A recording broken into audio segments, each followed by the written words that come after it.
शिव पुराण पहला अध्याय हिंदी भाष्य। ओम नमः शिवाय।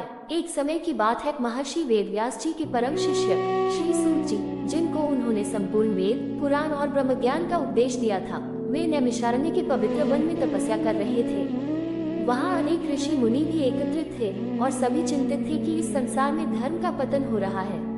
तब सभी ऋषियों ने श्री शौनक मुनि से निवेदन किया, हे मुनिश्रेष्ठ, इस समय संसार दुखों से भर गया है, धर्म का लोप हो रहा है, लोग अपने कर्तव्यों को भूल रहे हैं, ब्राह्मण अपने धर्म का त्याग कर रहे हैं, क्षत्रिय युद्ध से हटकर अन्य कार्यों में रत हैं, वैश्यों में लोभ बढ़ गया है और शूद्र भी अपने मार्ग से भटक चुके हैं। लोगों में सत्य और संयम की भावना समाप्त हो रही है, गुरु और धर्म का अपमान हो रहा है, त्याग, तपस्या, ब्रह्मचर्य जैसे गुण लुप्त हो रहे हैं, पुत्र पिता का आदर नहीं करता, स्त्रियां अपने पति की उपेक्षा करती हैं और लोग केवल भोग विलास में लगे हुए हैं।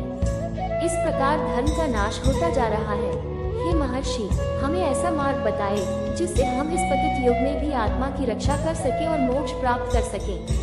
तब शौनक ऋषि बोले, हे ऋषिगण, आप सबका ये प्रश्न अत्यंत महत्वपूर्ण है। मैं आप सभी को एक महान कथा सुनाता हूँ, जिसे ब्रह्मा जी ने नारद जी को बताया था और नारद जी ने आगे व्यास जी को।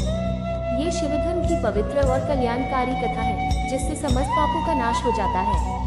इस कथा को सुनना, कहना या श्रवण करना तीनों ही पुण्यदायक है। जो इस शिव कथा को श्रद्धा और भक्ति से सुनता है, वह भवसागर से पार हो जाता है।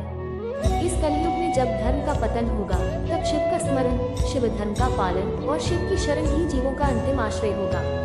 लोग अपने धर्म से गिरते रहेंगे, पर जो भगवान शिव में श्रद्धा रखेगा, वह सदा सुरक्षित रहेगा। कलयुग में धर्म का ह्रास होगा, समाज के चारों वर्ण अपने धर्म से भटकेंगे, लोभ, काम, क्रोध और स्वार्थ की वृद्धि होगी। शिव धर्म और भगवान शिव का स्मरण ही इस अंधकारमय युग में जीव का उद्धार कर सकता है।